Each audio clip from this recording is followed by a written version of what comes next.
اعوذ باللہ من الشیطان الرجیم، بسم اللہ الرحمن الرحیم۔ انتہائی افسوسناک خبر کے ساتھ میں ڈاکٹر ارشد جمال آپ کی خدمت میں حاضر ہوں۔ بول کے لب آزاد ہیں، بول کے صافت آزاد ہے، کسی کی قید و بند میں صافت نہیں ہے۔ آج میں آپ کو ایک انتہائی افسوسناک خبر کے ساتھ کہ ہری پور کا ایک خوبصورت چہرہ راجہ سعادت علی ترک اس دنیا سے، اس جہاں سے فانی کر گئے، کوچ کر گئے۔ انتہائی افسوس ہوا، بہت دکھ ہوا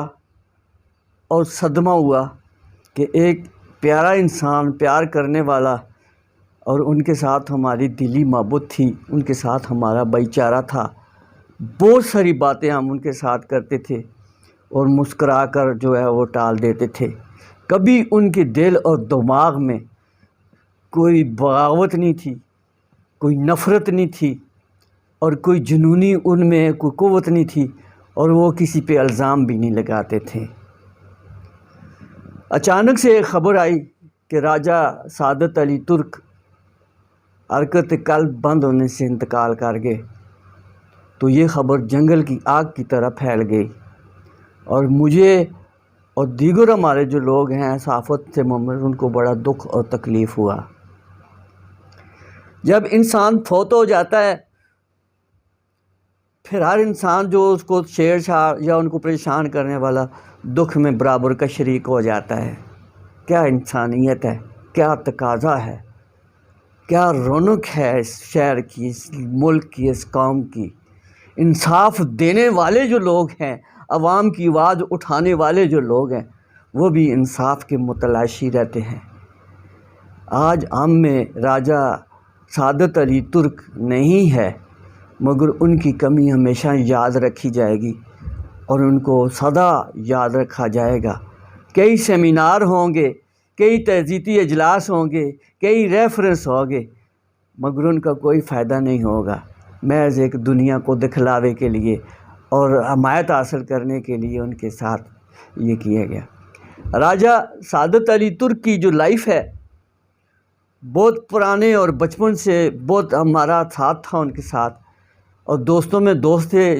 بھائیوں میں بھائی تھے، بزرگوں میں بزرگ تھے، اور بہت اچھے انسان ہونے کے ساتھ ساتھ ہر شہر کا ہر بندہ جو ہے ان کے لیے افسردہ ہے، کیونکہ ان کے ساتھ دکھ درد اور پیار و محبت، ہنسی مذاق بانٹنے والا شخص آج ہم میں نہیں ہے۔ اسی طرح اگر میں بخشش الہی کی بات کروں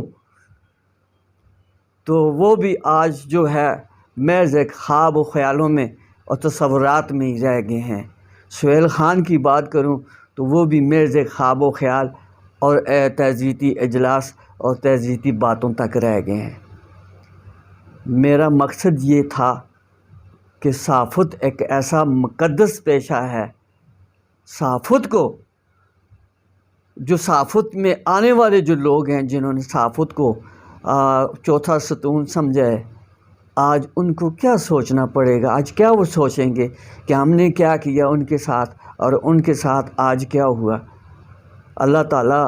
راجہ سعادت علی ترک صاحب کو اپنی جوار رحمت میں اعلیٰ مقام عطا فرمائے،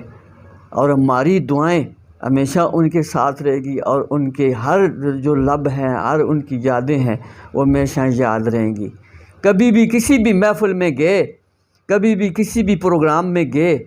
خندہ پیشانی سے ملے اور بڑے پیار سے ملے، اور جو اندر سے تھے وہ باہر سے بھی تھے،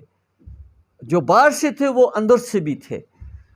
اور ان کے قریب زیادہ ہم رہے ہیں۔ ہمیں پتہ ہے کہ راجہ سعادت علی ترک صاحب جو ہیں وہ کس شخصیت کے مالک تھے۔ کسی کی بلائی، کسی کی برائی، کسی کے بارے میں کوئی برا نہیں سوچتے تھے، مگر کاش کہ ہم کو یہ سمجھ آ جاتی علامہ اقبال صاحب کے شعر پر، اگا اپنی موت سے کوئی بشر نہیں، سامان 100 برس کا ایک پل کی خبر نہیں۔ آئیے ہم مل بیٹھ کر ایک دوسرے سے پیار و محبت کے لیے پیغام دیں۔ مر جاتا ہے تو اس کے لیے تعزیتی اجلاس نہ کرے، جو زندہ ہیں ان کو جینے کی صلت دیں، ان کے خلاف پروپیگنڈے نہ کریں، ان کے خلاف منفی انڈے استعمال نہ کریں، ان کو خودکشیوں پر مجبور نہ کرے۔ یلغار بن کے ٹوٹ پڑتے ہیں، ایک بندے کو دبوچ لیتے ہیں، یلغار بن کے اس پہ ٹوٹ پڑتے ہیں، یہ کون سا انصاف ہے؟ آؤ مل بیٹھ کر راجہ سعادت علی ترک اور ان جیسے کئی ایسے شہداء جو ہمارے جو آج جو جتنے بھی لوگ ہیں، میں اسلام آباد گیا ہوں، وہاں پہ ایک فنکشن ہوا تھا اور میں نے یہ بہت آبزرو کیا کہ ہمیں دعوت دی گئی اور ہم صدر صاحب کی قیادت میں اسلام آباد گئے، شہداء کے پروگرام میں گئے جس میں پاک فوج کے شہداء کا اور پاک پولیس کے شہداء کا ذکر کیا گیا، مگر ہمارے جو ہری پور کے صافت میں جو شہداء ہیں ان کی فیملی کو مدعو نہیں کیا گیا، نہ ان کے بارے میں کسی نے کوئی بات کی، نہ کوئی تعزیت کی، نہ ان کے بارے میں نے کہا کہ بخشیش الہی کے قتل پر بھی ہم پرزور مذمت کرتے ہیں، سہیل کے قتل پر بھی پرزور مذمت کرتے ہیں، شاید ہم میں خامیاں ہیں، ہم میں یہ ساری چیزیں ہیں کہ ہم خود سب کے سب غلط ہیں، کہ یہ ہماری سٹوری سدادران سے شروع نہیں ہوتی، یہ ہری پور شہر کی ہوتی ہے، یہاں پہ ہر شاخ پہ الو بیٹھا ہے، کس شاخ پہ ہم کس الو کی بات کریں؟ افسوس کی بات ہے، سوچنے کی بات ہے کہ اگر اسلام آباد میں جو نیشنل کنونشن سینٹر میں شہداء کا دن منایا گیا ہے، فخر ہوا، خوشی ہوئی، مگر شہداء ہمارے بخشش الہی اور سہیل خان کے بارے میں کوئی بات چیت نہیں کی، نہ ان کی فیملی کو مدعو کیا گیا۔ ہم شہداء کے ساتھ ہیں، پاک فوج کے، ایف سی کے کمانڈرز ہیں، کچھ بھی ہے، نیوی کے ہیں، پاکستان پولیس کے ہیں، ہمیں بہت افسوس ہوا ہے، ہمارے لیے انہوں نے جانیں قربان کی، مگر دیکھیں نہ سوچیں، صحافی بھی اپنی جان ہتھیلی پہ رکھ کے اس ملک اور قوم کی خدمت کرتا ہے، اس کے صلے میں اس کو کیا دیتا ہے؟ دھمکیاں ملتی ہیں، سازشیں، الزامات بہت سارے کرتے ہیں، یہ اللہ تعالیٰ کی عدالت میں جائے گی ساری باتیں۔ دعا کریں مل کر راجہ سعادت علی ترک اور جو بخشیش شجلائی اور اس کے سہیل خان اور جتنے بھی لوگ ہمارے صحافت کے میدان میں شہید ہوئے ہیں، اللہ پاک ان کو اعلیٰ مقام اور جوار رحمت میں جو ہے جگہ عطا فرمائے۔ میرا کسی کے دل آزاری کرنے کا مقصد نہیں تھا، آج میرا دل بہت دکھی ہے، میں بہت ٹینشن میں ہوں، بہت پریشان میں ہوں، لوگوں نے مجھے بہت پریشان کیا ہے اور مجھے بھی خودکشی پر مجبور کرنے کی کوشش کر دی گئی ہے۔ میں ایسا کام نہیں کروں گا، حالات میرے معاملات رب کی عدالت میں انشاءاللہ اللہ میرا حامی و ناصر ہوگا۔ اللہ تعالیٰ ہم سب کو ہدایت نصیب فرمائے اور ایک دوسرے کو دوسروں کے خلاف کیچڑ چھالنے کی جو ہے اللہ پاک منع فرمائے، تاکہ ہماری دین دنیا اور آخرت جو ہے جو فرض ہے ہمارا، جو ہم معاشری برائیوں کے خلاف جو ہم لڑنا چاہتے ہیں اس میں انشاءاللہ ہم کریں گے۔ بول کے لب آزاد ہیں، بول کے صحافت آزاد ہے، انشاءاللہ ہم عوام کے لیے جئیں گے، عوام کے مسائل پر لیں گے۔ آخر میں میرے ساتھ پاک فوج زندہ باد، پاک شہداء زندہ باد، پاکستان زندہ باد، پائندہ باد۔ السلام علیکم۔